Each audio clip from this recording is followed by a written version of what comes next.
In a grand hall, a brilliant light erupts from a summoning circle on the floor. The king and his attendants observe the ritual's success, with one remarking that the saintess has been summoned and the country can now rest assured. Below them, a woman with long, dark hair looks up from the floor, her expression one of pure confusion. On the floor amidst the fading light of the magic circle, the woman, Sheena Iserai, finds herself looking up at a young girl in a school uniform who is kneeling over her. The girl voices the court's dawning horror and confusion, wondering aloud why there are two saintesses. The shocking revelation sends a wave of disbelief through the entire throne room. The king and his royal court are struck dumb, utterly unprepared for the appearance of two individuals when they had only expected one. Sometime later, now clothed in the attire of this new world, Sheena sighs heavily, contemplating how her life took such a strange turn. She reflects that it all started on a day that was already going poorly, one where her superior at work had bluntly told her, "Today is just not your day." To lift her spirits, she had planned to cook herself a massive meal of bacon and eggs. Her mind drifts back to that evening. She recalls dashing off to the supermarket to buy all the necessary ingredients on her way home. As she hurried along, she approached a blind corner, completely unaware of another person rushing from the opposite direction. A high school girl appeared suddenly, her face a mask of surprise. In the next instant, they collided. While rounding the corner, Sheena bumped directly into the high school girl. And in that moment, they were both enveloped in the light of the summoning. The memory brings her back to the present, standing beside the high school girl in the throne room. They were told they had been summoned to the Reze kingdom in another world. An appraisal was conducted to determine the real saintess. The high school girl was found to have incredible skills like holy magic and beloved child of the gods, unlike Sheena, a self-proclaimed useless office lady. The king then announced Sheena's one and only skill, summon kitchen. Sheena could only wonder what such a bizarre ability could be. It was clear to all that the young and lively high school girl was a much better fit for the role of saintess, but the reality of the situation remained. Alone in a simple room, Sheena clenches her fist. She resolves that she won't get anywhere just by thinking about it. With determination, she decides that the first thing she needs to do is test out this strange new skill. She closes her eyes and invokes her skill, summon kitchen. In a flash of light, her surroundings vanish, and she cries out in shock as the world shifts around her. She finds herself standing in a simple, modern-looking kitchen, completely different from the room she was in just moments before. Confused, she wonders what this place is. Her confusion gives way to a flicker of understanding as she considers the possibility of what this means. She comes to a realization. The skill doesn't summon a kitchen to her, but rather summons her to a kitchen. Her attention is drawn to a display showing she has 100 kitchen points. As she looks around, she assesses the space.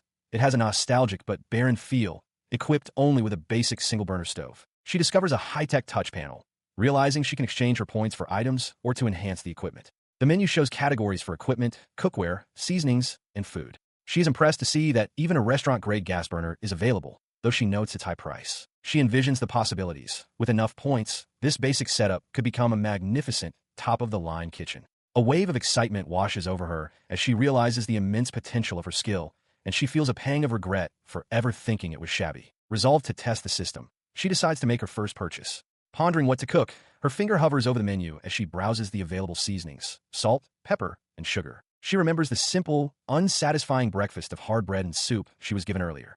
The memory fuels a craving for something hot, and she decides on bacon and eggs. To make it, she determines she'll need to purchase eggs, bacon, salt, a frying pan, and cooking chopsticks. The cost of the items appears: 50 points for a frying pan, 10 for eggs, and 5 for salt, totaling a steep 80 points. She winces at the expense, but reasons that the investment will be worthwhile. She confirms her purchase, and with a flash of light, the items materialize before her. Looking at her new supplies, she realizes she won't be able to open the bag of salt without scissors or a kitchen knife. She marvels that the bacon and eggs are just like the ones she used at home, but decides that if she has to choose one tool, it should be the knife. However, upon checking her points again, she discovers she doesn't have enough for either a knife or scissors. The items she just bought have depleted her funds. She notices that hand soap, clips, and dish towels would total 15 points. She concludes that being able to wash her hands and have towels is more important than cutlery for now. With renewed determination, she decides she will just have to rip the bag of salt open with her bare hands. After confirming that water flows freely from the tap, she washes her hands and prepares to cook. She struggles mightily to tear open the salt bag, sighing in frustration and wishing she had scissors. She places the frying pan on the stove, waiting until it's hot enough to begin. With a sizzle, she lays the strips of bacon into the hot pan. As the bacon cooks and changes color, she admires the sight. A new desire forms in her mind. A bacon press would be nice. She resolves to get one when she has enough points, her dreams for the kitchen growing. She cracks an egg directly into the pan next to the sizzling bacon. Then, she sprinkles on some of the hard-won salt and adds a little water. She covers the pan, timing the evaporation just right before removing the lid. The meal looks delicious. To her surprise, a plate and fork materialize nearby, even though she hadn't purchased them. Her first meal in this new world is ready. She held the plate, a simple meal of bacon and eggs, and recalled the day she was dragged into this world. Her first thought had been a simple craving. Now, holding the free plate, she wondered if it was truly all right to accept this small comfort. The meal was ready to eat, yet her mind drifted. She remembered the truth. The one this world truly needed was the high schooler saintess, not her. This thought brought back the crushing weight of her situation. She had been told there was no way to return to her world, that there was no reason for her to be here. The despair was overwhelming, and she couldn't hold back the tears. But she eventually realized that no amount of crying or wishing would change anything. And so she decided, with her resolve solidified, Sheena ISEKAI'D, an ordinary office lady, would now make a new choice. Her choice was simple: to lead a fun life, right here in this other world. This new life would begin within the walls of a vast kingdom, a sprawling city that would now be her stage. The country Sheena ISEKAI'D was summoned to is the Reze kingdom, located on the southern continent of this world.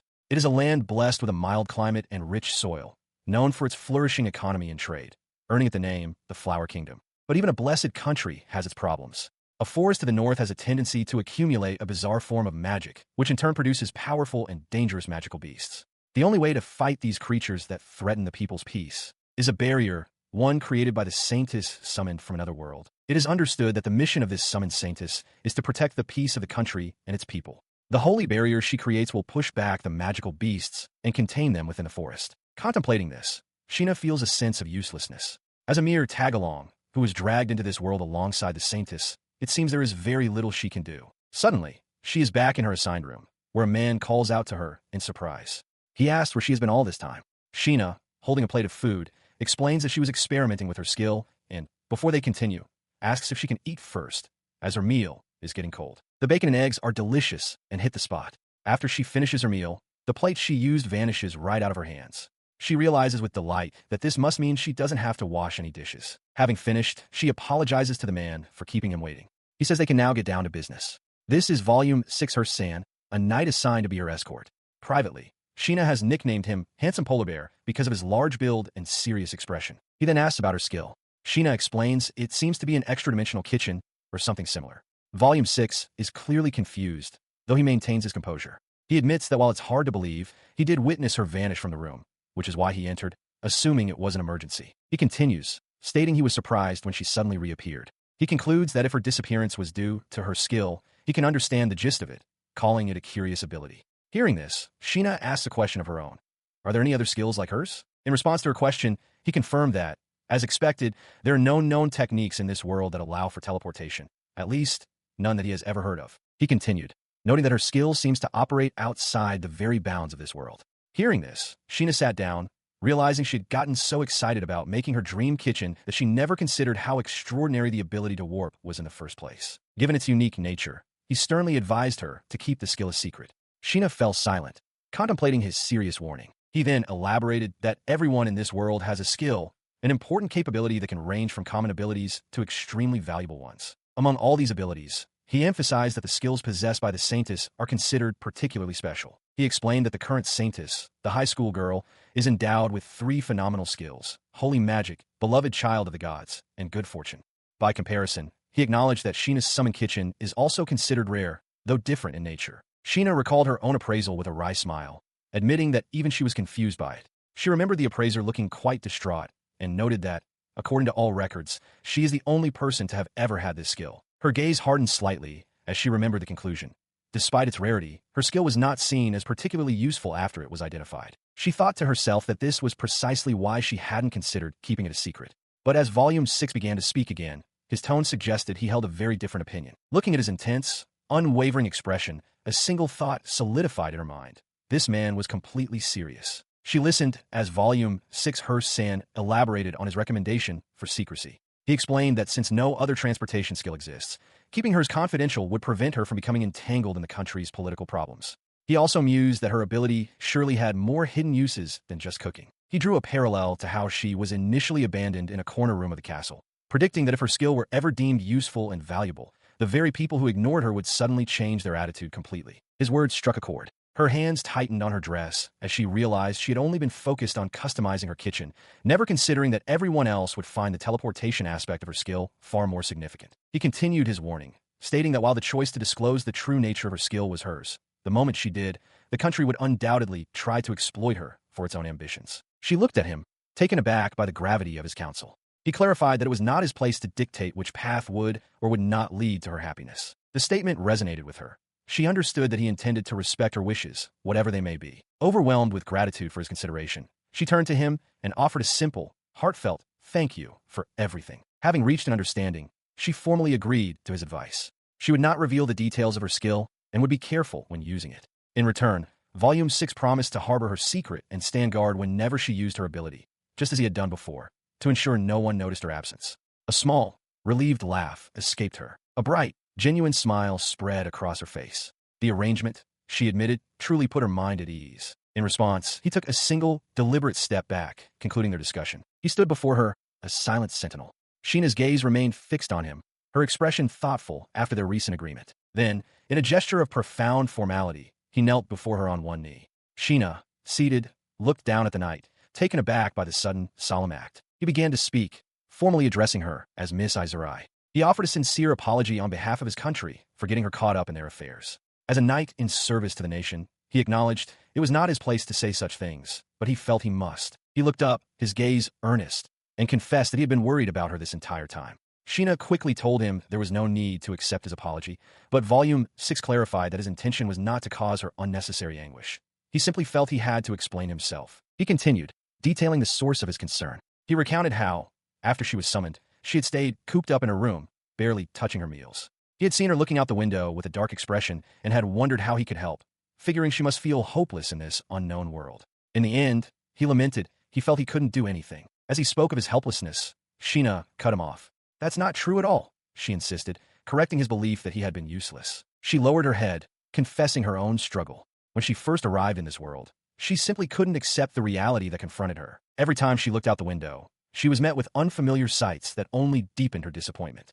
It was during that time she began to explain that he made a difference. She recalled how he, the person who normally waited outside her door without a word, had invited her out to the garden. That simple, considerate kindness, she revealed, had consoled her immensely. Because of his gesture, she was able to start thinking positively about what she could do here in this other world. His quiet support had given her the strength to move forward. She recalls the moment he returned to the room. Despite her forlorn expression, a result of the kingdom's selfish actions, he had simply smiled and told her how delicious the meal was. His words were simple, expressing his pleasure at seeing her smile. She reflects on his appearance. He is a man of few words, with a piercing gaze and a large build that might seem scary at first glance. Yet, she realizes she has never once thought of him that way. The reason, she understands now, is that his supposedly piercing eyes held such a gentle color. Her train of thought broken, she looks at him in the present and asks if he is hungry, a new idea suddenly forming. He looks at her, uncertain. She clarifies her offer.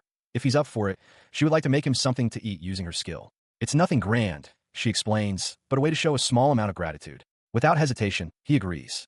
A wave of joy washes over her as she realizes that perhaps this skill could be useful for showing kindness.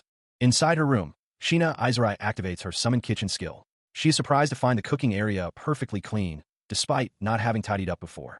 As she places a box on the counter, she begins to understand the full capabilities of her unique ability. Her attention is drawn to the skill's interface, where she sees her kitchen points have increased to 1,200, confirming her suspicion that using the skill generates rewards. Pleased with this discovery, she decides to get cooking again. Since she is just making another simple meal of bacon and eggs, she figures it's fine to use the leftover ingredients. She confirms a new purchase on the interface, and in a flash of light, a second, perfectly prepared plate of bacon and eggs materializes before her. Humming happily, she seasons the dish with black pepper. She muses that she didn't have enough points to purchase the pepper before, but it's a necessary addition for bacon and eggs. The meal is now ready to eat. With the plate in hand, she steps away from the cooking area, realizing that the kitchen vanishes when she is ready to eat. Just then, a knock sounds at her door. A man's voice, identifying himself as Hurst, asks for permission to enter. Sheena, startled, grants him entry. The door opens to reveal Volume 6 Hurst-san, who pardons his intrusion. Sheena is inwardly stunned, thinking that this handsome polar bear must be amazing to be able to sense her presence from the other side of the door. He thanks her for keeping a lookout. In response, she offers him the plate, humbly stating that it's a meal even a child could cook. His gaze falls upon the food, and he remarks that it looks delicious. While he admires the dish, Sheena internally clarifies that the perfectly uniform bacon isn't her handiwork. It's simply how it's sold in her skills store. Volume 6, however, misinterprets this, wondering how a child could possibly possess the skill to cut bacon so thinly and uniformly. He continues his line of thought aloud, expressing amazement that such sophisticated blade techniques are a normal part of her everyday life. Sheena is confused, but he explains that the moment he saw the food she made earlier, his interest was piqued. He placed a hand over his chest, explaining that if Miss ISEKAI'D herself had sliced the meat with such skill, he would have been compelled to ask her for a sparring match. Internally, Sheena recoiled at the thought, certain she would die. Pushing the alarming thought aside, she gestured towards the sofa in her room. She urged him to please eat while the food was still warm and to make himself comfortable there. A moment later, she realized with a blush that the only other place to sit was her bed. Volume 6, however, seemed to understand the impropriety and politely declined the offer in his own mind. Accepting the plate, he sat down, announced his intention to begin, and took his first bite of the meal. His eyes widened slightly as he declared it delicious. Relieved, Sheena asked if the black pepper on top was to his liking, hoping she hadn't used too much spice. He confirmed that it was very good, but explained that in his country, they don't normally use pepper on simple food. He noted that while it's not impossibly rare, it is fairly expensive, making it difficult to justify using such a valuable resource so freely. Sheena listened with surprise as he elaborated. Pepper, he said, is typically used in conjunction with other finely ground spices, with just a pinch added to roasted meats or a little bit stirred into soups right before serving. To see it used so generously as a finishing touch was a first for him. Having finished every last bite, he held up the now empty plate and offered his compliments to the chef. Sheena laughed, pleased that he enjoyed it, and asked if there was a place she could clean his dish. As she spoke, the plate in his hands began to glow and dissolve into light. Her eyes widened in shock as she saw that Volume 6 himself was also beginning to shine and disappear. It wasn't just the dish. The handsome polar bear was vanishing too. Panicked, she cried out, asking if he was okay and if he felt anything strange or disappearing, terrified that her food was the cause. As he faded, Volume 6 reached out and his fingers brushed against hers, his voice a confused murmur. Her panic over Volvy's sudden disappearance and equally sudden return was interrupted by his request. He wanted to test something and asked if she would accompany him somewhere. She immediately rose from the floor to join him. He led her to what she learned were the knights' training grounds. Upon their arrival, they were approached by a man with long blonde hair and a condescending smile, flanked by other knights. Sheena asked what he wanted, as the man, identified as the former Special Duty Commanding Officer, questioned their presence. The commanding officer's scorn was directed solely at Volume 6. He declared the grounds were for knights, not for someone like Volume 6 who was released from his duty of escorting the priestess. He derisively called him a northern dog and told him to run home with his tail between his legs. She glanced at the officer, completely taken aback. She couldn't comprehend the reason for such a vicious and evil-seeming tirade from the man with the blonde bob cut. His mocking attention then turned to her. The officer sarcastically suggested that the young lady should also go home, pointedly reminding Volume 6 of his original duty to escort the priestess. With a smug grin, he made it clear they were not welcome. The insult registered, and Sheena realized with a jolt that he was addressing them both. Shocked that they were being targeted together, she could only stare in disbelief. In response to the disrespect shown to her, Volvy's expression turned to ice. A palpable pressure began to emanate from him as he fixed the officer with a piercing glare, commanding him to cease and desist. The effect was immediate. A wave of chilling, killing intent washed over the training grounds, causing Sheena to shiver and cry out. The officer and his men froze, some collapsing entirely under the immense pressure of Volvy's silent fury. Enraged and humiliated, the commanding officer lunged forward, grabbing a wooden practice staff. He snarled that he was going to teach the cheeky brat a lesson in manners. He stopped short, however, and pointed the wooden stick at Volume 6, declaring it was more than enough for him. Sheena protested the blatant unfairness of him facing multiple opponents with real swords while armed with only a stick. Volume 6 simply held up a hand, calmly accepting the terms. He readies the wooden branch. In response, the former commanding officer bellows a threat, promising to teach him how to bend the knee. Sheena, watching from the side, notes with confusion that the officer isn't even facing Volume 6 himself. With a sharp motion, Volume 6 swings the branch. The swing is not aimed at anyone in particular, yet the men surrounding the officer cry out in pain and collapse to the ground with heavy thuds. Sheena watches, bewildered, realizing that he had only performed a simple practice swing. She wonders if he possesses some special power to defeat people with willpower alone. With his subordinates incapacitated, he takes a single, deliberate step toward the commanding officer. The officer flinches back, his bravado gone. Volume 6 calmly rests the wooden stick on his shoulder and asks how exactly he will be taught manners now. The officer's composure shatters completely. Screaming in fury, he draws his own sword and lunges forward to strike Volume 6 down. He brings the steel blade down with full force. Unflinching, Volume 6 raises the simple wooden stick to meet the attack. Sheena lets out a cry of alarm as the two weapons collide. A sharp crack echoes across the training ground. The officer's sword, struck by the wooden branch, has snapped cleanly in two. The broken blade clatters to the ground. The former commander falls to his knees, staring in disbelief at the remains of what he calls his heirloom sword. Volume 6 looks down at him dispassionately, thanking him for the spar. He then advises the man to take his sword, which he notes appears to be of inferior quality, to a weapons dealer for repairs. He then adds a final, chilling offer to let him know when he has a new sword, as he would be happy to help test it out anytime. As Volume 6 turns away, Sheena watches him, a thought crossing her mind. She wonders if the polar bear even realizes that he just cut a steel sword with a simple wooden stick. Inside a room, Volume 6 Hersan stands before Sheena ISEKAI'D, who sits on the edge of a bed. With a hand to his chest and a slight bow, he formally apologizes for speaking out of turn to the other knights earlier. Sheena, however, insists that no apology is necessary. She processes his words, beginning to understand the situation. She realizes that the truth, that she is from another world, has been deliberately concealed. In its place, the official story alleges that she is merely a foreign student of noble heritage. She continued to piece things together. Only a select few were aware of her summoning. Through the castle's gossip mill, this cover story morphed into something more sinister. She became known as a noble lady exiled from her homeland for committing wicked deeds. The realization dawns on her that to most, she is seen as an unruly freeloader living off the kingdom's generosity. This new understanding explains the hostile treatment from the blonde officer. From behind a corner, she peeks out with a slight smile, concluding that it's only natural he would see her as a nuisance to his country if he believes those rumors. He continues his apology, admitting that the knight's tasteless jokes were not limited to him. They had also slandered Miss ISEKAI'D, and he feels responsible for having unintentionally gone along with their mockery. She, however, tries to reassure him. She mentions that the captain of the guard came by later, allowing her to introduce herself, though she regrets that her emotions got the better of her. She expresses confidence that if the other knights were properly introduced to him, their impression would surely improve. She then offers a bright, encouraging smile, adding that on the bright side, she was able to witness him looking so gallant and strong during the confrontation. Her words seem to strike him, and he looks away, momentarily surprised. After asking if she really thinks so, he clears his throat, slightly flustered, and changes the subject. He admits that he was also surprised that she managed to mow down all those knights with a single swing. He recalls the moment, explaining that a surge of energy welled up inside him without warning. When he channeled that force into a practice swing with his wooden stick,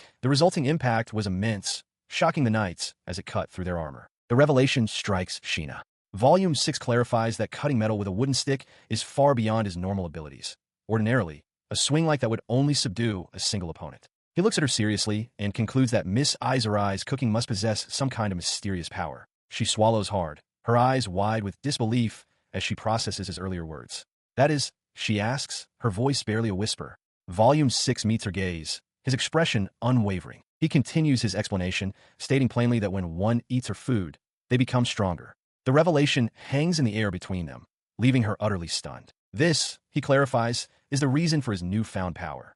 A skill that can augment the abilities of others is unheard of, yet her cooking has somehow made a reality. The concept strikes her as absurdly simple, like a character from a story gaining power from eating canned spinach. A flash of understanding crosses her face, but is quickly replaced by panic. She realizes that if this ability became public knowledge, she would be forced to cook for others nonstop. Volume 6 advises keeping the matter confidential, and she agrees wholeheartedly, declaring that she refuses to cook under such atrocious conditions. They resolve to keep the particulars of her skill a secret for the time being. Having reached an understanding, he kneels before her. He gently lifts her hand to his lips in a formal gesture, pledging to protect and support her.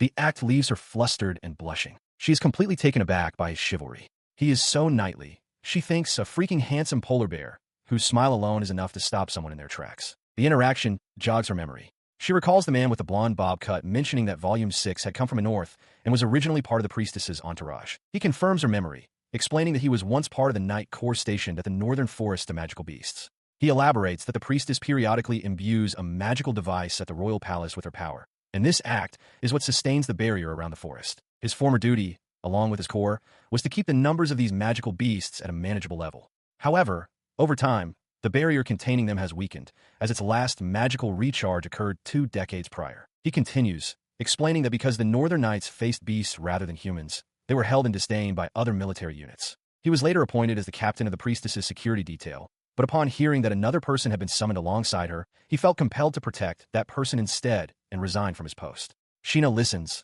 unable to believe what she is hearing. She processes his words, realizing that his demotion was a direct result of his choice to become her caretaker. Troubled, she asks if it would be possible for him to resume his former position with the priestess's entourage. He dismisses the notion, telling her not to worry and stating that this is where he belongs now. He continues, explaining that the first time he saw her smile, he found his new position worthwhile. His deepest desire, he confesses, is simply to see her smile again. His admission leaves her momentarily stunned. The intimate moment is abruptly broken by a sharp knock at the door. Sheena gasps in surprise, her body going stiff. As Volume 6 turns his attention toward the sound, a voice from the hallway announces that their meal has been prepared in the adjacent room. After Sheena offers her thanks, Volume 6 states he will stand guard outside, though he agrees to partake. Internally, Sheena marvels at his imposing, freezing presence. Entering the dining area, she finds a meager meal laid out. A simple soup, stale bread, honey, and cottage cheese. She sighs, concluding that this harsh treatment must be the result of the unpleasant rumors circulating about her. Unwilling to accept this, she decides to act. Activating her summon kitchen skill, she picks up the basket of food, wondering if it's possible to import physical ingredients into her magical interface. To her delight, the experiment is a success. The basket of food is accepted into the kitchen interface. She celebrates the discovery that she can bring items in with her, and immediately turns to check her available points. While browsing her recipes, she makes a startling discovery. A variant for bacon and eggs has appeared, titled Night Smile, costing 2,000 points. She realizes that this special recipe is linked to Volume 6, the handsome polar bear, eating it. With a flash, the meal is prepared. Holding the freshly made food, she approaches Volume 6 at his post by the door. She nervously explains that she used her skill to make a meal, and asks if he would like to eat it together with her. He turns, a hint of surprise on his face at the sudden offer. Seeing his reaction, Sheena quickly apologizes for springing the request on him, leaving her invitation hanging in the air as he processes what she's just said. In response to her invitation, Volume 6 explains that by consuming the food she makes, he enables her to accumulate more points and develop her skill further. He formally agrees to continue assisting her in this way. Sheena thanks him, though she is privately bewildered. She can't understand why her points increased so dramatically when he ate her food, yet she gained nothing when she ate it herself, failing to grasp the meaning of the Night Smile bonus. His expression hardens as he adds that he will have a stern talk with her attendant regarding the quality of her daily meals. Sheena is taken aback by his sudden intensity. She then has a thought, remembering the simple, unappetizing fare she is usually given. An idea sparks in her mind. Following this realization, she reveals a crucial detail about her skill. She can import items from her world into the summon kitchen. With this in mind, she asks Volume 6 if he could arrange for her to be provided with raw ingredients instead of the prepared meals. He agrees to inform her attendant of the new request. He then goes a step further, asking if she would like to personally visit a market to select the ingredients herself. Thrilled at the prospect, Sheena eagerly exclaims that she wants to go. With the arrangements settled, she begins her preparations. She decides to also get dish detergent and a sponge. Using her skill points, she purchases milk, measuring cups, a bowl, and a spatula, ready to cook. She starts by cracking eggs into a bowl and stirring in the milk. The mixture is then heated in a skillet, carefully managed so it doesn't curdle. She plans to make French toast, turning the hard bread she is into the star of the dish. She lets the bread slices absorb the batter, thinking that a microwave would have been easier, but was too expensive. After frying the soaked bread in leftover bacon grease, she cleans the skillet, fries some bacon, and sets the toast aside. As she prepares to serve the meal, she notices her skill has automatically provided 2 plates, perfectly anticipating her need. She smiles, pleased by the convenience. She plates the French toast, tops it with crispy bacon, and finishes it with a sprinkle of cottage cheese and black pepper. Internally, she marvels at how the skill provided exactly what she needed, just when she needed it, and announces that the meal is ready.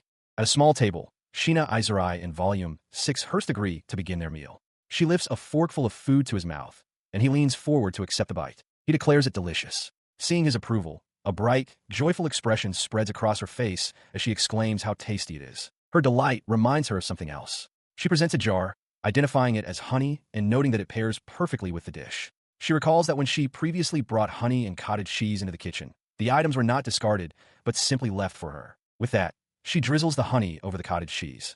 She admits that while she knows some people dislike pairing sweet with salty, she personally loves it. A thought crosses her mind that she is responsible for cleaning up any items she brings into this space. He watches her and states that since she loves it so much, he wants to taste it himself. His directness catches her by surprise, and she quickly tells him he doesn't have to force himself. A fork plunges into the dish, now glistening with honey. The addition of the sweet topping has made the simple meal look far more enticing. She explains to him that while the dish is usually much sweeter where she comes from, this time she wanted to make it more of a meal. After tasting it, Volume 6 simply declares it splendid, making her beam with happiness. He continues, suggesting it would also be amazing with sprinkled sugar and sliced fruits, eaten like a dessert. His enthusiastic participation leaves her deeply moved. She realizes there aren't many people with whom she can share such experiences. Someone who doesn't criticize her tastes, but instead tries her recommendations. Looking at him with genuine gratitude, she says she is glad to have met someone like him, Mr. Hurst, whose company she can enjoy while sharing a meal. Her sudden formality seems to catch his attention. 1 month has now passed since she resolved to lead a fun life in this world.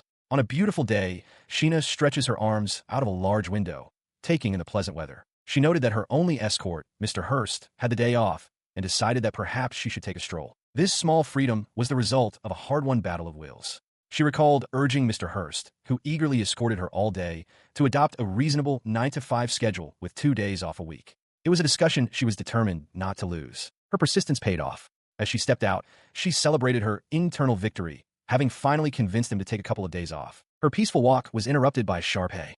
She turned to see the man with the blonde bob cut, wondering why he was following her. He looked at her with disdain, questioning why she couldn't walk more gracefully and deriding the clumsiness of country bumpkins. Startled by his abrasive tone, she instinctively called out for her usual protector, Mr. Hurst, before catching herself. The blond man reacted with a sharp what? He sneered, remarking that not only was her attitude poor, but her eyesight must be as well. Realizing she had mistaken him for someone else, he began to question her, but she had already turned and walked away. She left him fuming in the hallway. It seemed the power of invoking Mr. Hurst's name as a deterrent had diminished over time. Reaching the rear garden, she paused to admire the beautiful, blooming flowers. From a short distance, the blond man watched her with a smirk, muttering that such a sight was wasted on a boorish lout. Noticing him again, she simply wondered if it was appropriate for him to be skipping his own duties. His smugness faltered as he saw her gaze fixate on something in the distance. He followed her line of sight, his expression shifting to one of shock as she identified the person as the priestess. She recalled her initial impression of the saintess as a cute high school girl, but seeing her in an elegant dress revealed a more tender charm. In the garden, the saintess stood alongside 2 other figures, now observed by both Sheena and the surprised blonde officer. She appears well cared for, which brings Sheena a measure of relief, though she was a little worried. This quiet observation is shattered by the blonde officer, who stomps his foot into the flower bed and demands to know what is happening. His outburst attracts the attention of a stern man with glasses from the saintess's party, who turns and sharply asks Sheena what she thinks she is doing there. Before she can answer, his gaze shifts to the blonde officer, who flushes and begins to stammer an apology. The man with glasses gives a curt order to make sure that thing is dealt with. He clarifies his command. Sheena is to be kept away from the priestess. The blonde officer hastily agrees, bowing low and excusing them from the area. Once at a safe distance, the officer pauses, then erupts in fury, clutching his head and shouting about why he was the one forced to apologize. Sheena dryly points out that it's because he ditched his duties to follow her around. As she walks away, she reflects that if the saintess is surrounded by such people, it would be best to keep her distance from the high school girl altogether. The officer catches up, still complaining. He blames the guards for not informing them of the priestess's itinerary, to which Sheena offers a non-committal agreement. He continues his rant, revealing that the garden is a place frequented by the crown prince and his aides. He laments that, thanks to her, he has now attracted the attention of Lord Thruster, the next prime minister. He demands to know if she's listening while muttering insults about her being a ruined noble, a spinster, and a country bumpkin. The officer's voice rises to a shout, accusing her of not listening at all. Internally, Sheena marvels at his brazenness, wondering if this blonde bob cut won't get in trouble for blatantly leaking such sensitive information about his country. She decides it would be a pain to talk back to him, regardless of whether he knows she's an otherworlder. Although their encounter was a coincidence this time, she resolves to be much more careful and thoroughly check her surroundings in the future. She walked through the palace halls, her mind reeling from the recent political intrigue. With a sigh, she wished for a simpler, fun life where she could just upgrade her kitchen. Her thoughts were cut short as her eyes widened in pure astonishment at a sight just ahead. Her wonder led her to a lush garden bed, where she knelt to inspect the plants. A condescending voice from behind her, belonging to a knight with long blonde hair, mockingly asked what a country bumpkin found so fascinating.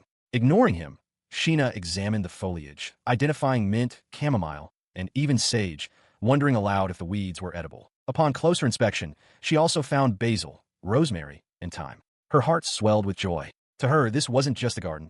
It was a veritable treasure chest of herbs. She turned to the knight and politely asked if she could harvest some of the plants. He dismissively replied that he didn't see why not. With a smug flourish, he then introduced himself with an excessively long name, Ashglad Phelim Jagrist of New Orleans, and pompously declared that he was bestowing upon her the honor of calling him by his name. His condescension continued as he mocked her, calling her a country bumpkin and a ruined noble girl for eating weeds. Internally, Sheena marveled at the sheer length of his name, wondering how long this blonde bob cut would be around.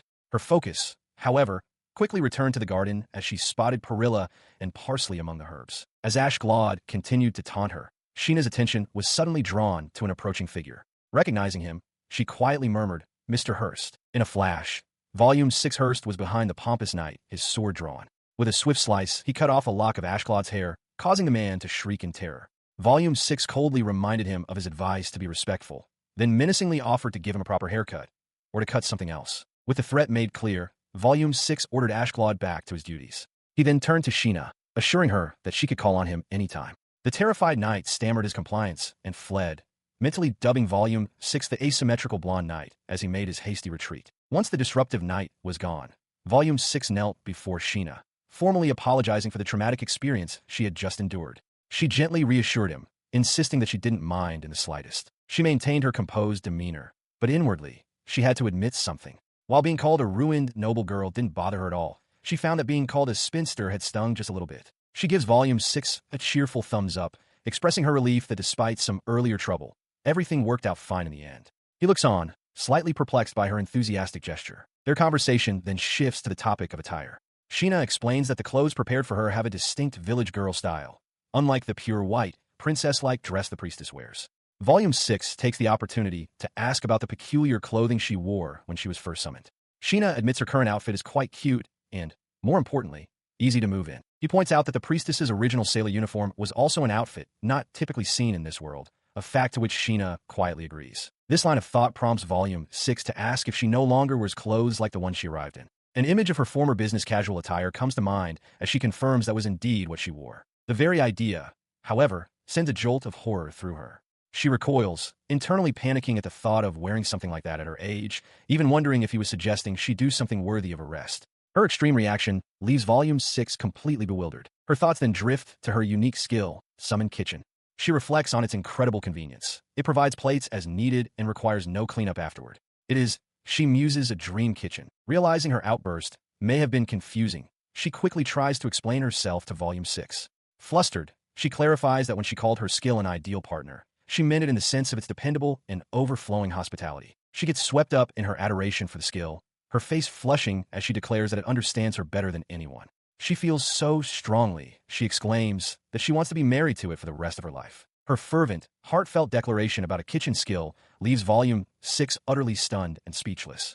Sheena Iserai finds Volume 6 Hursan at the castle, looking surprised. She questions his presence, reminding him it's his day off and expressing concern that he hasn't rested at all. He looks away, admitting that may be the case. Seeing his exhaustion, she insists that he must take breaks, declaring that she doesn't want his health to suffer. Hurst reflects on his impressive strength from earlier, realizing the buff from their meal should have faded. He then picks up a branch, now sharpened to a lethal point, and reveals to a curious Sheena that he used his skill to do it. As he mentions his skill, Sheena looks down at her own open palm. With a soft shimmer, a small, sharp object materializes from thin air, drawing her attention. She examines the perfectly formed arrowhead shape resting in her hand, identifying it as the product of her own skill, refining. Seeing her demonstration, Hurst remarks that her skill is both useful and practical. He then explains his own ability. He can hone and reshape any object into a sharp-edged weapon, regardless of its material. She's taken aback by this. He continues, explaining that with his skill, he doesn't need to worry about his blade dulling or getting covered in entrails, allowing him to focus his full attention on slaying enemies, even in large groups. The knight offers a grim example, noting he can pull bones from corpses and sharpen them into daggers. Sheena recoils, horrified by the thought. Unfazed, Hurst admits he actually wanted a skill related to weaponry or martial arts, and asks if she has abilities like sense presence. She confirms she does not. The mention of his skill triggers a realization for Sheena. She recalls easily slicing through guards' swords days ago without using her own skill. She had assumed it was just Hurst's natural strength, but now she suspects her cooking was the true cause. Putting the pieces together, she turns to Hurst with a new purpose. She asks if he could use his skill to make her an all-purpose Santoka knife. He considers her request and agrees, provided it's not too much trouble. She began to sketch out her design, explaining to Hurst the specifications for an all-purpose Santoka knife. It should be shaped like a standard kitchen knife, she detailed, with a blade about 2 to 2.5 of her fist long. To demonstrate the length, she grabbed his arm, asking for his confirmation. He remained silent, his gaze distant, prompting her to ask what was wrong. He finally responded, remarking that he was just thinking how small her hands were. Sheena seemed taken aback, insisting they were average-sized and that his were just unusually large. To settle the matter, she suggested they compare with a fist bump. With a determined, "Come on," she held out her fist, waiting for him. Hurst hesitated for a moment, looking at her outstretched hand. He then gently bumped his fist against hers, the difference in their hand sizes becoming immediately apparent. She clarified that when she was talking about length in terms of fists, she was naturally referring to her own. It was to be expected, she reasoned, that his hands would be large from wielding a sword all day, which is why he must have thought hers were so small. Having settled the matter of hand size, she turned her attention back to the sketch, beginning to consider the design of the handle. She was interrupted by a soft cough from Hurst. He asked her to pardon the interruption and continue, though his slightly flushed expression left her looking at him with a puzzled Mr. Hurst. Ignoring her confusion, he confirmed that he understood the specifications. Sheena's face lit up with a sudden realization. She exclaimed that as long as he attached a handle to the blade, she could use her own skill to sculpt the knife to perfection. He agreed that it could work perfectly. Sheena then brought up the next hurdle, finding suitable materials.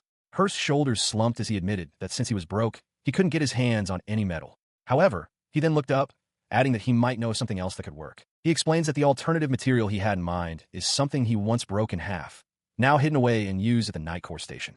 At his words, Sheena's eyes widen in sudden realization. As Hurst lets out a distressed groan, Sheena turns to him with a brilliant smile, thanking him for their earlier conversation. He remains flustered, internally lamenting that he hasn't had a chance to fix his hair while on duty. As Sheena stares, a different knight approaches them, demanding to know what business a country bumpkin has with him. The knight boasts that his beautiful hair color is proof of his noble lineage, found only in members of the royal family. He notes that his honorable ancestry is what granted him a position among the royal palace's knights, unlike some others. Feeling generous, he permits Sheena to address him by his nickname, Lord Ash. Sheena seems to take this all in. With the introduction over, Sheena explains that she actually wanted to ask him a favor. As he scoffs, she internally confirms her suspicion. The asymmetrical-haired knight got his job through nepotism and faces no reprimands for slacking off due to his family status. She then asks if he would be willing to give her the lower half of his sword. The request leaves Lord Ash utterly speechless. He confirms that he does possess the sword, which he stored away after it broke in half. Still, he questions why he would ever consider giving it to her. Sheena clarifies that she only wants the blade. She proposes a deal. If he lets her keep it, she will use his skill to completely repair the rest of his heirloom sword. She adds a strategic warning, questioning if people might look down on him for having such a badly damaged, jewel-laden hilt. The idea of having his heirloom sword restored excites Ashglad. It would. You're right, he exclaims, eagerly striking a deal. Sheena smiles, pleased with the outcome. She reflects that the negotiation went much more smoothly than she had anticipated. She muses that appealing to his pride was the right move, noting that even Mr. Hurst seemed motivated by the prospect of restoring the sword. The broken weapon lies in view, its ornate hilt separated from the blade. She walked down the corridor, but soon realized she was being followed. It was Lord Ashglad. He remarked on her handy skill, musing aloud about her plan to turn the blade into a kitchen knife and questioning why she needed a broken sword for it. She confirmed that was indeed a possibility, but then internally questioned his strange fixation on the weeds she had gathered earlier. Her thought was interrupted by his derisive laughter, as he loudly mocked the very idea of a country bumpkin cooking with weeds. His mockery was cut short by a sudden jolt of alarm. Unfazed, Sheena continued on to her destination, opening a door and announcing her safe return to Volume 6 Hurst, who stood waiting inside with his arms crossed. Hurst's attention, however, was fixed on the man who had followed her. His expression was menacing as he confronted Ashglad, demanding to know how many times he had to be told not to ridicule Miss ISEKAI'D. Ashglad sputtered in protest, questioning why Hurst was even there on his day off, while Sheena realized that Hurst had overheard the entire exchange. He calmly explained that he was present because he had agreed to fulfill a special request from Miss ISEKAI'D. He clarified that she intended to repair Ashglad's sword and fashion the broken blade into a kitchen knife for herself.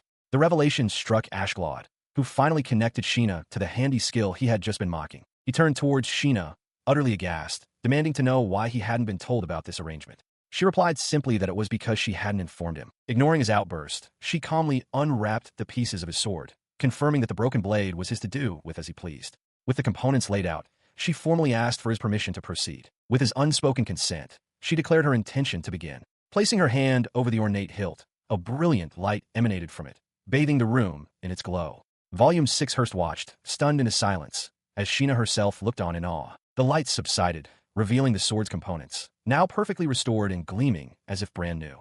Ashglad stared at the flawless result. Internally, he acknowledged her incredible talent, but his pride only allowed him to mutter a grudging, insulting compliment about the skill of a northern dog. Despite the successful repair, he made himself comfortable on a nearby sofa, refusing to depart. He declared with a huff that since the blade was originally his, he felt a responsibility to see what became of it. Sheena, holding the restored hilt, informed him he was free to go before offering the treasures back to him. She focused her attention on the broken blade.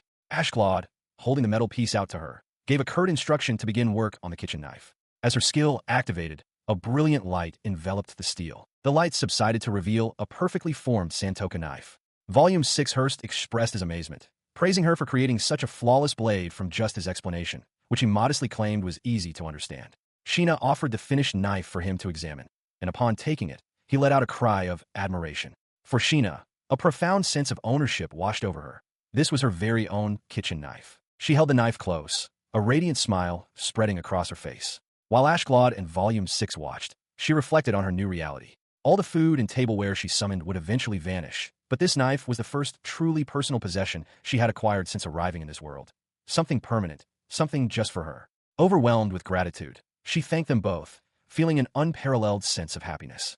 Ashglad laughs derisively, mocking Sheena Iserai for being so pleased by a simple kitchen knife, calling her a country bumpkin. Unseen by him, Sheena's cheerful expression vanishes, replaced by a chilling glare as she grips the knife. A dark thought crosses her mind. He must not wish to live any longer. His mockery is cut short by the sheer intensity of her silent threat. Terrified, Ashglad flees, shouting back that he will remember this humiliation. With Ashglad gone, Sheena turns her attention to Volume 6 Hurst San, who is walking beside her. Her cheerful demeanor returns as she tells him she's eager to try out the knife he made and offers to make them dinner. Hurst San remarks that he bets the knife could cut through anything. He then offers to train with her whenever she likes, confidently stating that once she gets the hang of it, she too will be able to vanquish magical beasts with a single strike. The suggestion catches Sheena by surprise, and she quietly repeats his words, pondering the idea of vanquishing a beast with one blow. Her gaze falls upon the knife in her hand. She marvels at how Hurst San's confidence makes it sound possible. In her mind, the tool transforms. It's no mere knife, but a weapon. No, it's Excalibur. She quickly dismisses the dramatic thought, admitting to herself that it's not quite a legendary sword. The blade gleams, impossibly sharp.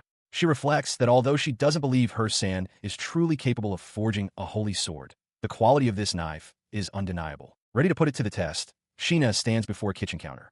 She announces that she has bread and some herbs she was permitted to harvest, setting them down to begin her preparations. Using her unique skill, she decides on the first items to purchase for her meal. Instantly, 2 perfect tomatoes appear on a cutting board. She confirms her selection.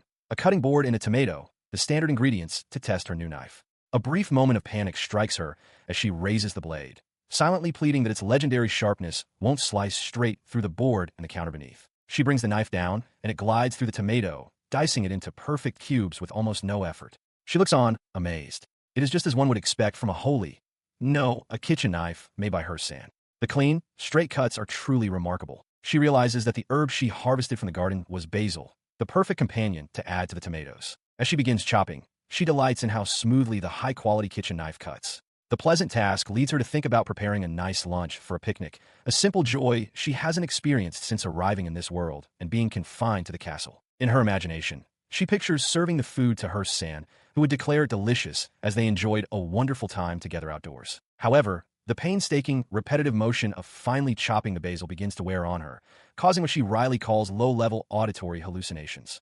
She imagines Hurst San's voice teasing her, calling her a country bumpkin for chopping up weeds. To regain her sanity, she turns her attention to the next ingredient, olive oil, essential for any tomato and basil dish. Her mind briefly wanders, fantasizing about Japanese fried chicken, before she dismisses the thought, pours the oil, and focuses on the task at hand. With the dressing components combined, she notes that it will take an hour for the flavors to melt. But then, a different idea strikes her. She glances at the refrigerator from her summoned kitchen skill, amazed that after all this time, not a single thing inside has gone bad. She inspects the contents, confirming that ingredients she purchased with her points weeks ago, like bean sprouts and oatmeal, are still perfectly fresh, showing no signs of mold or spoilage. The convenience is astounding. This perfect preservation leads her to a stunning realization. If the refrigerator can keep food perfectly fresh indefinitely, it must be capable of stopping time for whatever is inside. Following that logic, a new hypothesis forms in her mind. If the refrigerator can stop time, perhaps it can also fast-forward it. Putting her theory to the test, she places the bowl of dressing into the refrigerator. Closing the door, she rests her hand against it, her expression intent as she silently wills the experiment to succeed. She caressed the side of the summoned appliance, her heart swelling with joy. It had worked. The dressing, which should have taken an hour to marinate, was now perfectly mellowed and ready to serve with just a single slam of the refrigerator door. It was a godsend, her precious new tool. With the dressing complete, her attention turned to the bread. Using points to redeem some butter, she coated the pan she had acquired earlier and began to fry the slices over high heat. A new idea sparked. She could use more points to get garlic and make garlic toast. The rich aroma of garlic soon filled the air, and she smiled in satisfaction. Carefully, she transferred the hot toast to a plate, wincing slightly at the heat, and began topping the slices with peeled garlic. The final step was to combine this with the perfectly marinated tomato and olive oil mixture she had prepared. The result was a shining platter of tomato bruschetta, ready to be served. Just as she finished, a voice cut through the air. Volume 6 Her Sin had entered, drawn by the pleasant scent. He looked towards the dish and asked what the wonderful smell was. He smiled warmly, stating that as long as it made her happy, he could ask for no greater pleasure. Sheena, touched, thanked him sincerely, explaining that it was thanks to the superb kitchen knife he had so skillfully refined that she had no trouble slicing the tomatoes at all. A faint blush on her cheeks, she suggested they begin eating. She instructed him to first scoop the tomato and olive oil mixture onto the bread as a topping. Volume 6, looking at the unfamiliar dish, asked what kind of food it was. He readily agreed to partake. Taking a piece, he brought it to his lips and took a bite. A moment passed before he declared it simply delicious. His initial assessment was followed by more detailed praise. He remarked that he had never eaten a tomato with such thin skin and high sugar content, finding it incredibly tasty. Sheena confirmed that he was right, explaining that these were tomatoes from her world, delicious Japanese tomatoes she had exchanged points for using her skill. He remained silent for a moment, his gaze distant.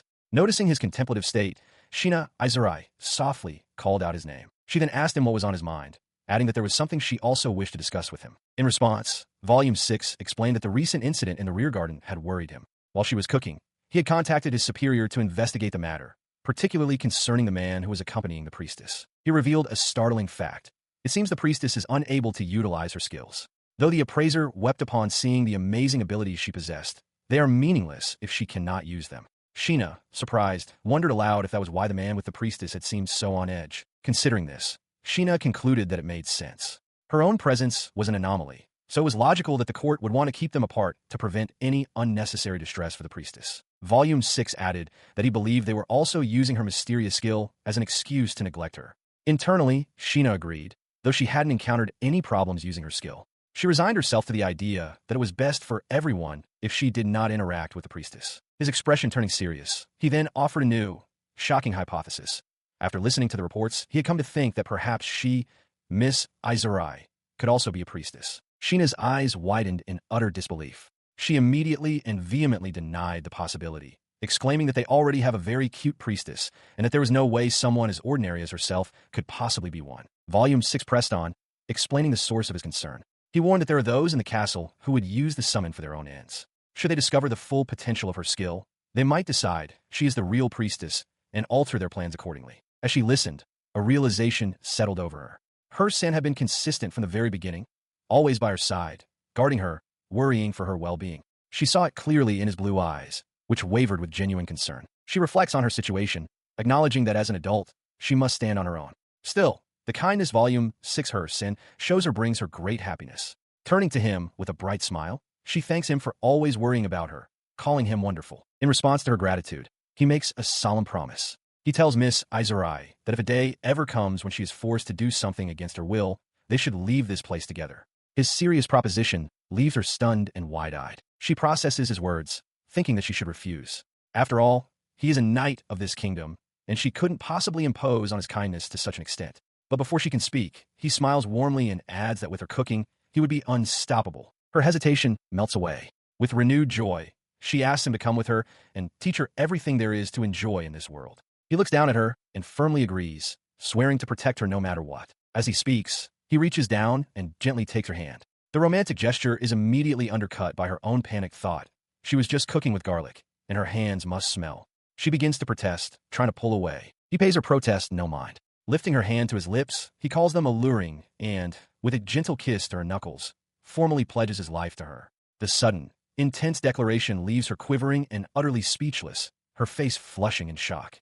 A few days have passed since Volume 6 Hurst Sin pledged his life to Sheena Isekai in her garlic-scented hands. The memory of this event, which registered in her skill system as a knight's vow worth 3,000 points, still causes a flustered blush to cross her face. In a separate moment, she looks on with a knowing smile, sensing that a particular, recurring event is about to unfold. That recurring event is Volume 6 Hurst Sin's daily training. While Sheena tends to her herbs, he heads to the training grounds to spar with a blonde knight with an asymmetrical haircut and his cohorts.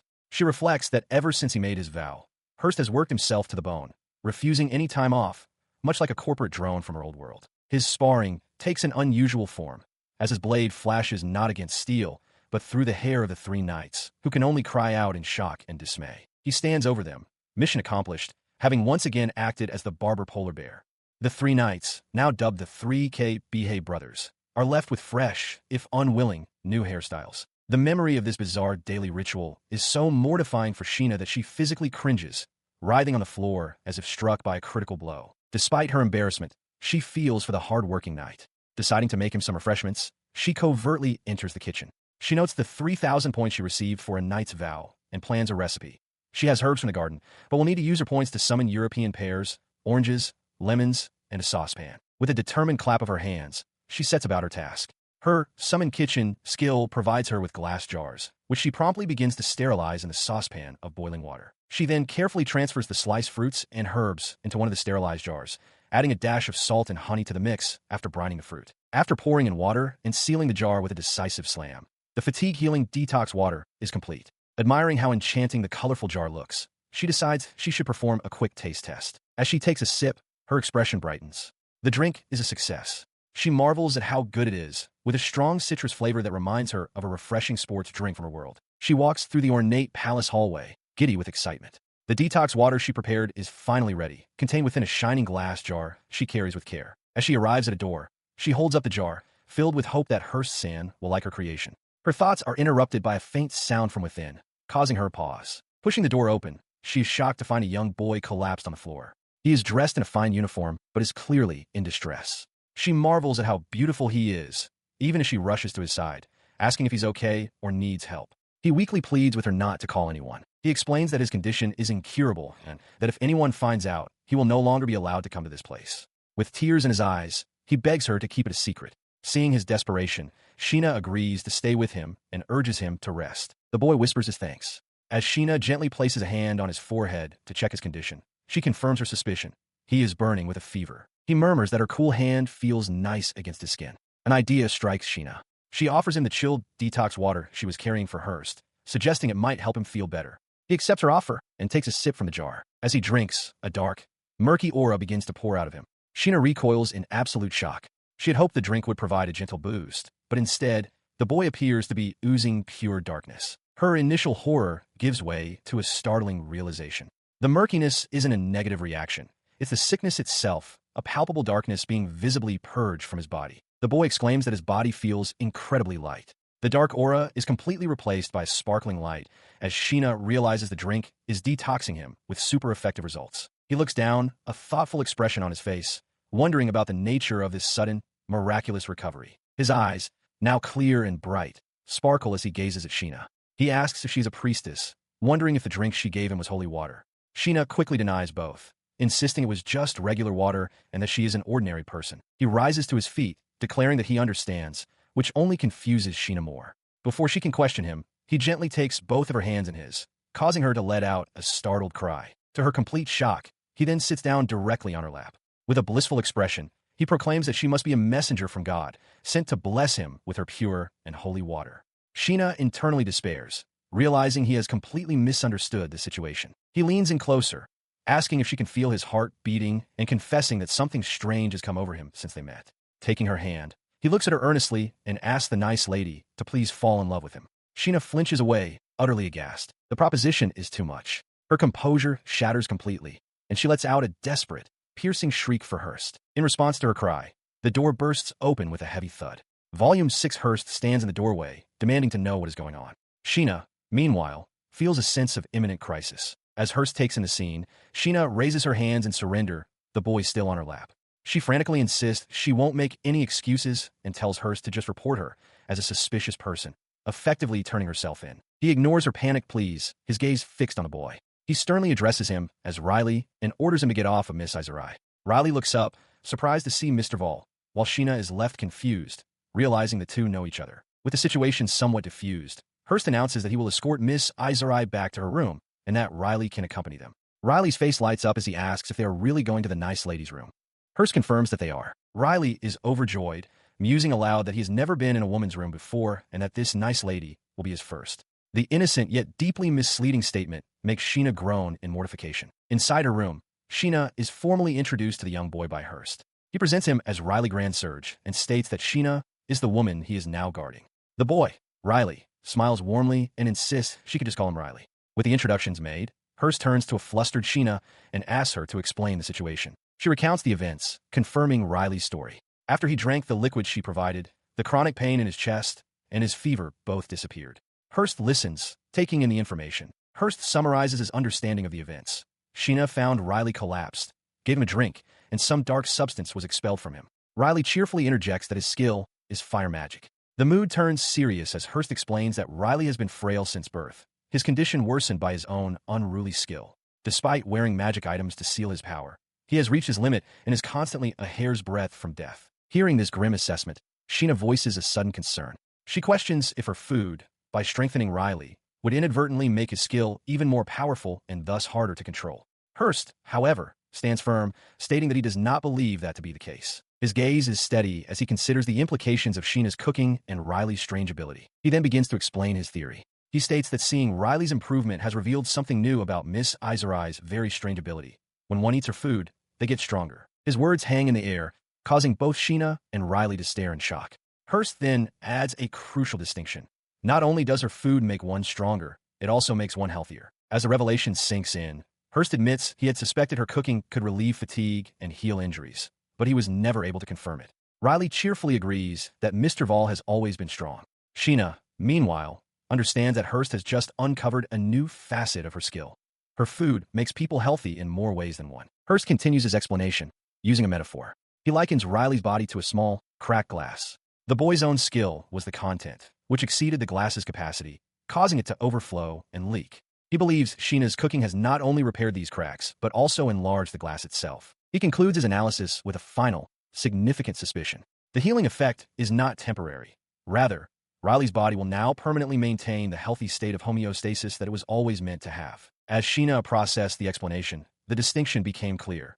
Her food's strengthening effect was temporary, but its healing power was permanent, restoring the body to its original, healthy state. She glanced towards Riley, a bead of sweat on her temple as she fully grasped what this meant for the boy. The boy, overwhelmed, squeezed her hand. He thanked the nice lady, his voice trembling as he confessed that living with his skill, he had always been afraid, in pain, and constantly wondering how much time he had left. Sheena listened with quiet empathy, simply acknowledging that she understood his suffering. Tears welled in Riley's eyes as a blush spread across his face. He felt she didn't need to be thanked so profusely, knowing she hadn't set out with the specific purpose of healing him. Still, the thought that she could support him, that his small body had endured so much, filled him with a profound sense of gratitude. Sensing his unspoken feelings, Sheena gently placed a hand on his head. With a warm, reassuring smile, she told him that she was glad to have met him that day. She continued, expressing her own genuine thankfulness for having been able to help him. Riley, still overcome with emotion, simply looked up at her as she offered her comfort.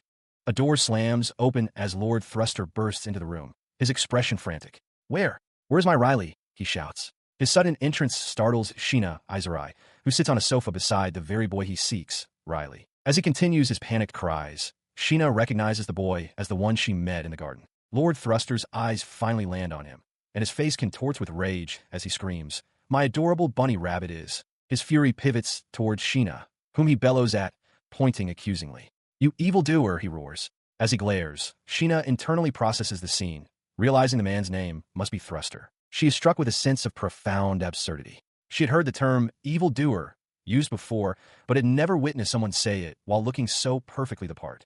A blush of shocked amusement spreads across her face. The confrontation shifts as Lord Thruster turns his glare on Volume 6 Hearst-san, his voice dropping to a menacing threat.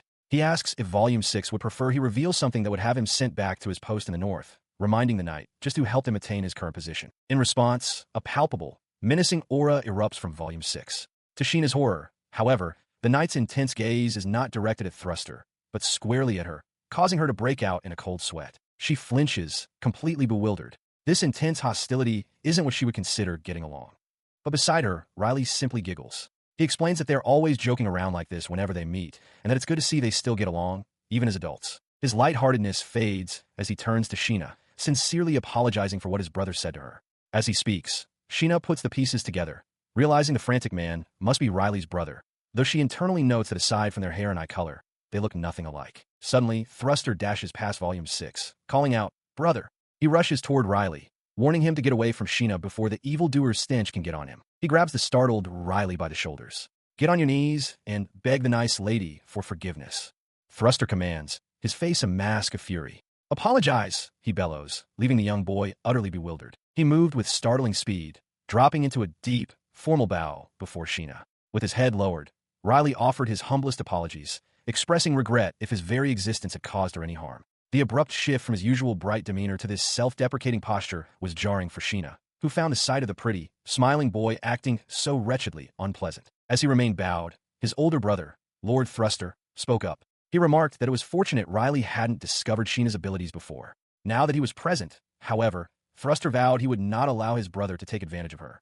He acknowledged his own formidable reputation, but clarified that matters were different when Riley was involved. Sheena, however, offered the young boy a warm, reassuring smile. She explained that Lord Thruster was simply being overly adoring of him. Internally, she marveled at how casually they spoke ill of a man who could be the future prime minister. She then told Riley that while his brother might be selfish, she had nothing to fear as long as Riley was on her side. Riley readily agreed with her assessment. He confirmed that his brother's personality was indeed terrible, condescending, sly, and caring for no one but himself.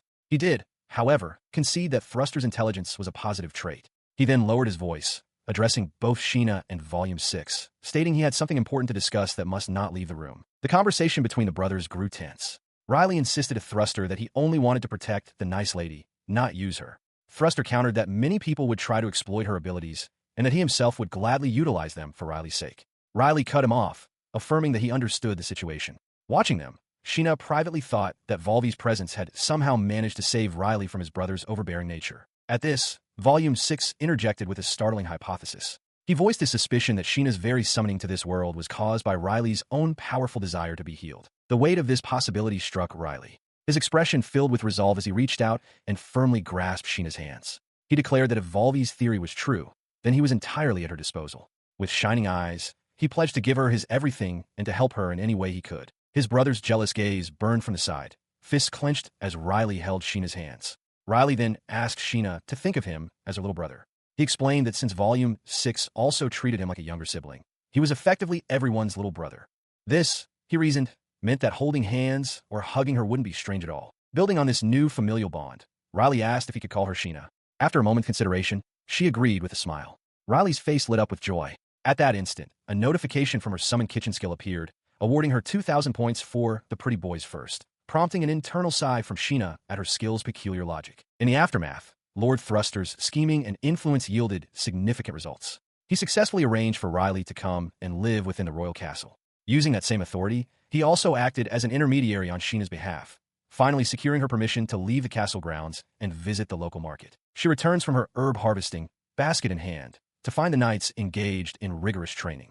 Accompanied by Riley, she watches them, thinking how amazing it is and that they seem to be having fun, almost like it's a school club activity. The knights, however, are not having fun. They spot her and cry out in unison, begging Miss ISEKAI'D to tell their instructor to go a little easier on them. Volume 6 approaches, laughing heartily. He jokes that he knew it was always weeds with her and mentions hearing she was going to the market, teasingly asking if she planned to sell them. Riley then interjects, noting the capital's market is quite bustling and a country bumpkin like her might cause trouble. So he offers to accompany her when he gets a break. At this, Volvy's demeanor turns serious. He declares that both he and Riley will accompany her, ordering another knight to stand down and rest, much to the knight's shock. Sheena, however, simply smiles, thinking to herself that it seems today will be another peaceful day. Their carriage rattles to a sudden halt. Inside, Sheena looks up in confusion, wondering why they've stopped when they're still a ways from the market. A sharp knock sounds on the carriage door. Riley opens the door to find Volume 6 standing there. He asks what's going on. Volume 6, his expression grim, apologizes to Sheena, informing her that he must forego their visit to the market and return to the royal palace at once. He confesses that he has a bad feeling. He then gives Riley his orders. Return to the palace if it seems safe, but if not, keep going, leaving the final judgment to him. To Sheena, he adds that if the worst comes to pass, they should head to another territory. Both agree to the plan. With his instructions delivered, Volume 6 wheels his horse around and gallops away at full speed, leaving a concerned Sheena to watch him depart from the carriage window. A moment later, a strange buzzing sound fills the air. Sheena and Riley look out the window, wondering about the source. Riley's eyes widen as he identifies them. Bird-type magical beasts filling the sky. Sheena stares in disbelief as a massive magical beast appears right beside them. A terrible realization strikes her. The magic barrier around the northern forest should have kept them sealed in. If they've made it to the capital, it can only mean the barrier has disappeared. She voices her assessment to Riley, guessing that only a small portion of the barrier has weakened. If the entire structure had vanished, the capital would already be overrun with monsters. A grim realization follows. Only the priestess can reform the barrier, but the summoned high school girl cannot yet use her powers, leaving them defenseless as the beasts head toward the royal palace. Riley tries to reassure her, stating that the people in the castle will be fine, as evacuations would have begun, and that Volume 6 is faster than any beast and would never lose. His confidence wavers, however, as he considers the other guards, realizing it would be nearly impossible for Volume 6 to face so many magical beasts by himself. As he speaks, a memory of a more peaceful time flashes through her mind, standing among Volume 6 and the other knights, feeling secure. The thought hangs in the air, unfinished. Snapping back to the present, she makes a sudden, firm declaration. She wants to go back to the castle. Riley stares, aghast at her decision. He immediately protests that it's too dangerous, but she remains resolute. She explains that she wants to use her power to help and reassures him that she can simply retreat into her magical kitchen if danger arises, making her the safest person in the capital. Seeing his distress, she calls his name gently. Riley looks down, his hand clenching into a fist as he confesses that he doesn't want to let her go into danger. He wants to keep her safe, he admits, because her kindness is what saved him. Overcome with emotion, he embraces her tightly. He relents, accepting that he cannot stop her, but makes her promise to use her escape skill the moment it becomes too dangerous. With a brilliant, reassuring smile, she agrees, telling him to leave it to her. Her decision made, she turns her determined gaze toward the distant royal castle. Above its spires, a dark swarm of magical beasts circles, a clear sign of the battle to come as she sets off. Sheena Iserai stands in a grand hallway, her expression one of shock as she takes in a terrible scene. Down the corridor, an injured knight lies on the floor, while Volume 6 Hurst tends to him. Nearby, Riley tells Sheena that his own skill is better suited for fighting alongside Mr. Vol, so he intends to join him, advising her to remain where it's safe. As Riley prepares to depart, Sheena turns to him with an earnest plea to be careful. He looks back, offering a confident smile as he promises that he will. His attention is suddenly broken when Volume 6 Hurst calls out to Miss Iserai in surprise. Sheena, slightly flustered, confirms that the evacuation is proceeding smoothly thanks to Mr. Hurst, but asks if all the injured have been gathered in this location. She explains that some palace attendants fell behind, and to protect them from the claws of magic beasts, one of the knights stayed behind. Elsewhere in the room, Volume 6 curses in frustration, questioning why the doctor has not yet arrived and shouting for the injured to hang on. Sheena steps forward, her gaze fixed on the fallen knight. She reflects internally that she had always thought of Volume 6 Hurst as someone who gave orders from the back and shirked his duties whenever possible. Kneeling beside the unconscious man, she gently touches his forehead, her previous misconceptions about his commander beginning to crumble. Looking at the still form of the knight who sacrificed himself, a sad smile forms on her face as a realization dawns. Volume 6 Hurst really did his job, leading from the front. Her expression hardens with resolve. She announces that she is about to disappear, but that no one should be alarmed, as she will return soon. A confused Riley asks what she means. Sheena declares her intent to save them, proclaiming that her skill is amazing before shouting its name. Summon Kitchen. A glowing panel materializes, confirming an exchange has been made. She acknowledges that making everything at once may be impossible, but she will do her best, starting by exchanging points for detox water ingredients. Realizing she must hurry, she decides to skip the sterilization process, trusting in her kitchen's power. With jars of freshly prepared liquid appearing, she focuses her intent, commanding the concoction to become delicious and ready to eat. She reappears with the finished product, explaining to a stunned Volume 6 that it's part of her skill.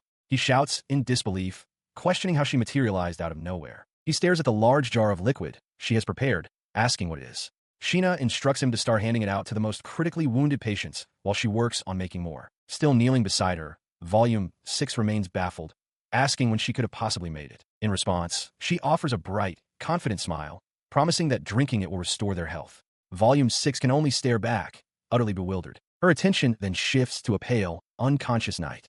She admits to Volume 6 that she cannot explain her ability very well, and that he will simply have to witness its effects for himself. Suddenly, her expression turns to one of alarm as she realizes the knight's breathing is growing weaker. She cries out his name in panic, Ashglod. In response to her shout, Ashglod's eyes flutter open. He rasps that she is too loud, managing to weakly insult her as a country bumpkin. A fleeting thought surfaces, a memory of someone offering something made with beloved weeds to a weed lover. Seeing that he is conscious, Sheena lets out a quiet sigh of relief. She immediately cradles his head and brings a cup to his lips, urging him to take at least one sip.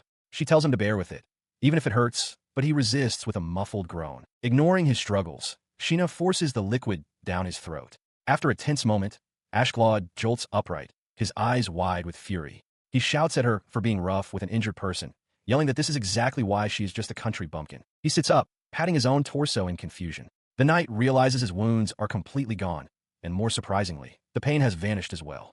Beside him, Sheena asks with concern if he is all right or in any pain. His disbelief is palpable. He stares at Sheena, thinking to himself that a recovery like this should be impossible from a wound that was so deep. He leans closer, his expression intense and questioning as he demands to know if she was responsible for his healing. Sheena simply meets his gaze with a calm, knowing smile. The knight seems to accept the situation, stating that for the time being, they will just say it was the drink that healed him. He then orders Volume 6 Hearst to take the remainder of the potion to another critically injured patient. Turning back to Sheena with a surprising blush, he playfully asks if the concoction she made with weeds was delicious. Flustered, she admits that it was okay. Following this strange exchange, Sheena made numerous trips back to her summoned kitchen, preparing more of the detox water for all the other wounded soldiers. She even bottled 2 extra portions specifically for Riley and Volume 6 Hearst, certain they would find a use for them. Her work distributing the water done, she ventures into the woods alone. Feeling too afraid to be completely unarmed, she brought a kitchen knife with her, though she inwardly doubts its effectiveness against a magical beast. Her caution proves warranted as she stumbles upon a horrifying scene, a clearing littered with the corpses of giant beasts. As she reels from the sight, another winged creature falls from the sky with a shriek, landing with a heavy thud nearby. The source of the carnage is revealed to be Volume 6 Hearst. With breathtaking agility, he leaps between the backs of the massive beasts, using them as platforms to move from one target to the next, slaughtering them all with his sword. Sheena watches, stunned, as one of the falling creatures nearly crushes her. After the battle, Sheena finds Riley and offers him the drink she brought. He is examining one of the charred beasts, noting the blue fire and deducing it was Riley's fire magic that cooked it. He suddenly asks why she is there, just as a massive beast lunges from the shadows with a roar. Sheena screams Riley's name, brandishing her small knife. His question is answered by the immediate threat. As the monster attacks, Riley reacts instantly, thrusting his hand forward. A barrier of blue energy erupts between them and the beast, blocking its charge. He stands in stunned silence. The monstrous beast that had lunged at them is gone. In its place, a large, healthy chicken clucks contentedly. Sheena, equally bewildered, stares at the bird, a kitchen knife still in her hand. She slowly processes the sight, her mind struggling to comprehend what has happened. Riley, wide-eyed, asks if it's a free-range chicken, a question Sheena can only blankly repeat. He then begins to explain the nature of magical beasts, trying to make sense of the situation. He clarifies that they are formed when regular animals are exposed to an excess of miasma, which causes them to mutate. During this transformation, the original animal dies, meaning the resulting magical beast is not technically a living creature. Yet, the chicken before them continues to cluck, a living contradiction to his words. He turns his attention back to Sheena, recalling that the beast transformed the moment she pointed her kitchen knife at it. He remarks that such an event sounds like something from a legend. Sheena can only offer a quiet confirmation. Riley presses on, questioning if this means a miracle occurred, given that the chicken is undeniably alive and well, unlike the undead nature of magical beasts. Her gaze falls to the simple kitchen knife in her hand. The implications of Riley's words begin to sink in. This is a blade that can transform evil, undead monsters into harmless, living creatures. Her eyes widen in shock at the conclusion. As she stands frozen, Riley voices the thought aloud, his own expression one of dawning wonder. He asks if what she holds is, in fact, a holy sword. Her mind spirals in utter mortification. She internally processes the absurd reality. She has somehow obtained a holy sword, a kitchen knife, that possesses the divine power to transform a fearsome magical beast into a delicious-looking free-range chicken. Overwhelmed by the sheer ridiculousness of her legendary power, she screams in her thoughts, lamenting why it had to turn out this way.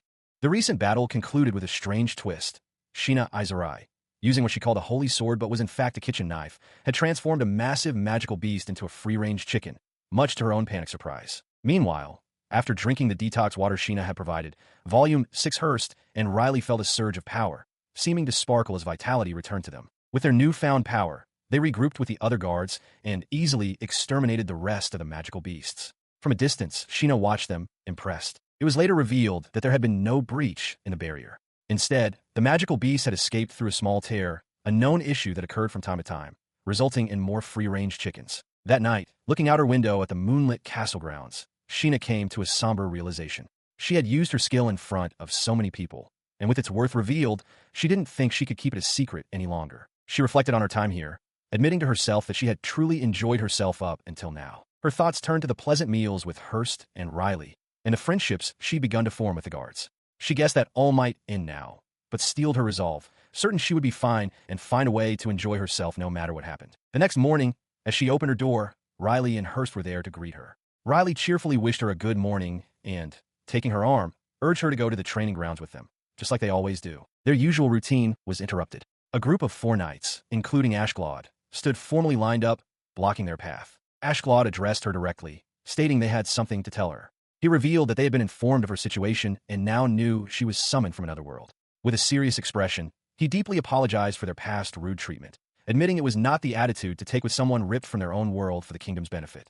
Sheena was left utterly bewildered. She looks on, stunned, as ISEKAI'D and his men continue their pledge. They vow never to forget her benevolence in rushing to their aid, nor to reveal her secret. Raising their swords in a formal salute, they declare that their blades are now in her service. Her expression softens into a bright, relieved smile. She thanks them, saying she's just happy they're all doing well. She asks them to lower their swords, insisting there's no need to treat her differently and that they can call her country bumpkin as usual.